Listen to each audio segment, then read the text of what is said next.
Hello friends, welcome to another video. In this video, we are going to learn how we can look for trading setups once the market open on Monday. So basically what you have to do, you have to come onto the chart of the pair you trade. For example, I trade gold on 30-minute time frame. So here we are on the gold 30-minute time frame. Once you come to the chart, you have to mark your immediate resistance and immediate support. For example, this is our immediate support. And as we can see on Friday, this is the last candle close. So we are going to mark our resistance right here. Now, the next thing you have to do is look for clean range above and below the zone you mark. Now, if we see above this resistance, on the left hand side, we have a clean range. So basically, if we get a 30-minute candle close above this resistance, there is a very high probability for the price to continue to the next resistance, which is right here, right? Same way, if we get a candle close below the support, we can see that there is another support, then we have more support.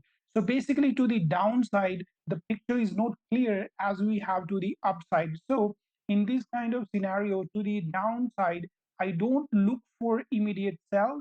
Basically, I wait for the price to create a clean range. For example, I will not take a sell once we get a candle close below the support.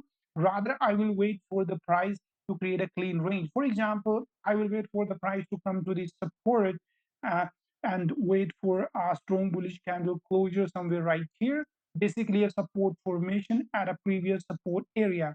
Now, at this location, if we form the support, now we know that there is a clean range on the left hand side. So there is a very high probability for the price to continue going up and hit this new high created. So this one is going to be one setup. And other than this, we can also see that below this support, if we see, we have this support, and below this support, there is another support right here. So if we get a candle close below this support, we know that there is a clean range on the left hand side. So now if we get a candle close below the support, there is a very high probability for the price to go down to the next support. So accordingly, if we get a candle close below the support, just wait for the next candle to open up, create a top wick, and create your stop loss above the top wick. And once that new candle break the low of this previous breakout candle, just take your entry and your target should be right here. So that is how you can look for trading setups once the market open on Monday.